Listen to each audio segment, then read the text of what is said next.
Sahabat Bawaslu, kali ini saya bersama dengan Ketua Tim Seleksi Calon Anggota Badan Pengawas Pemilihan Umum Provinsi Maluku tahun 2022, Bapak Syarif Hidayat.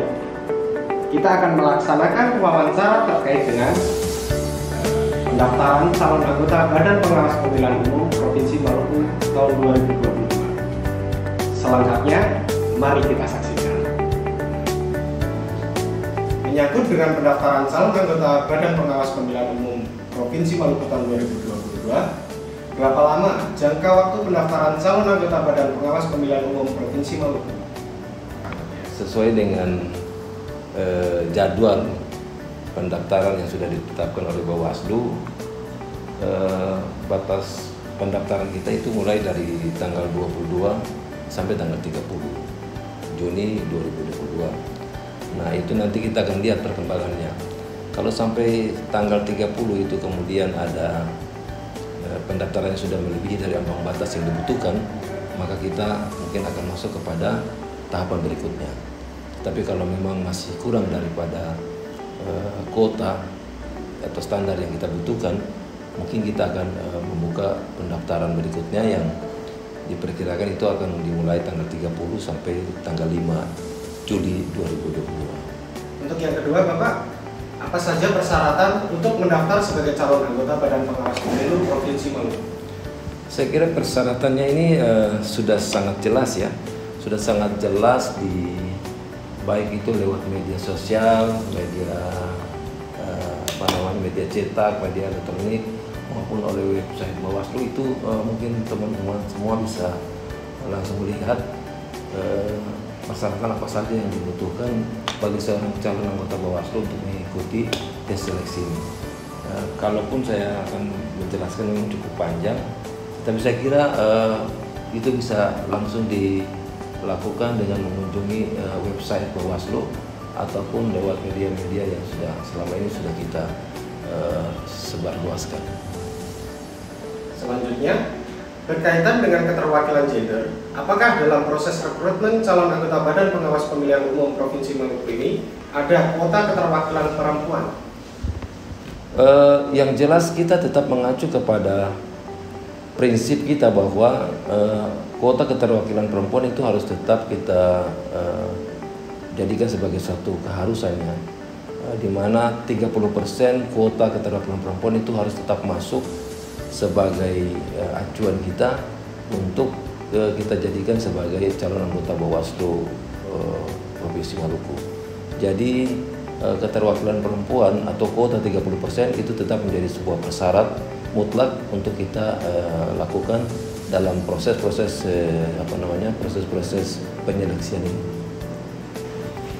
Baik, untuk selanjutnya Bapak, untuk menjawab keterpenuhan keterwakilan perempuan dalam proses seleksi calon anggota Badan Pengawas Pemilihan Umum Provinsi Maluku, strategi apa yang dipakai oleh tim seleksi calon anggota Badan Pengawas Pemilu Provinsi Maluku?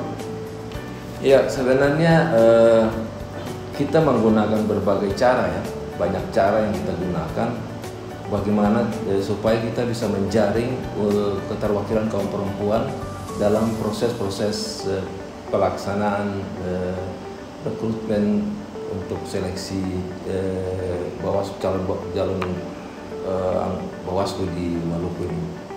Yang pertama, kita sudah mencoba untuk melakukan itu lewat media sosial, lewat website, lewat media elektronik, media cetak, maupun kita menggunakan pamflet-pamflet dan brosur-brosur di berbagai tempat untuk kita menyuarakan itu kepada teman-teman, pada masyarakat Kota Ambon, khususnya untuk kaum perempuan, untuk berpartisipasi dalam rekrutmen atau proses-proses seleksi calon anggota Bawaslu ini.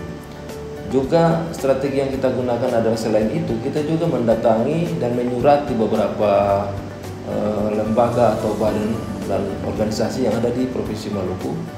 Seperti kita menyurat kepada Fatayat Nahdlatul Ulama, kita menyurat juga kepada Perwati, kita menyurat juga kepada Komnas Perempuan, kita menyurat juga kepada beberapa perguruan tinggi, yang kesemuanya itu kita menghimbau kepada kaum perempuan untuk berpartisipasi dan berperan aktif dalam upaya penjaringan calon anggota Bawaslu di Provinsi Maluku.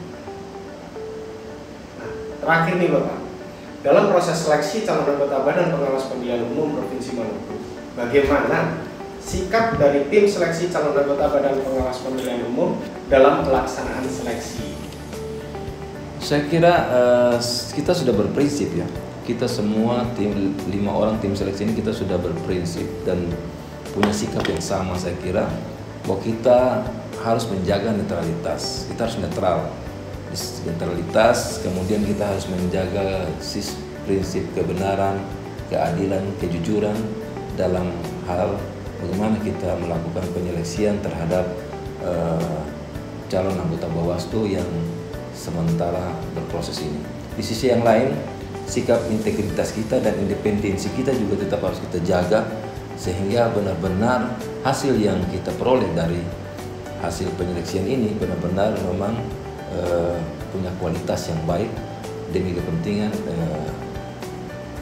daerah Provinsi Maluku, lebih utama kepada kepentingan bangsa dan negara. Saya kira seperti itu. Jadi bagi masyarakat yang mau mendaftar, silakan mendaftar. Mari datangi Bawaslu, mengikuti mendaftar di sini.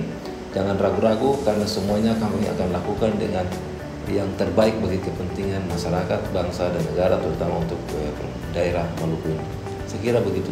Jadi jangan ragukan tentang integritas kita dan independensi kita. Demikian Pak. Terima kasih Bapak.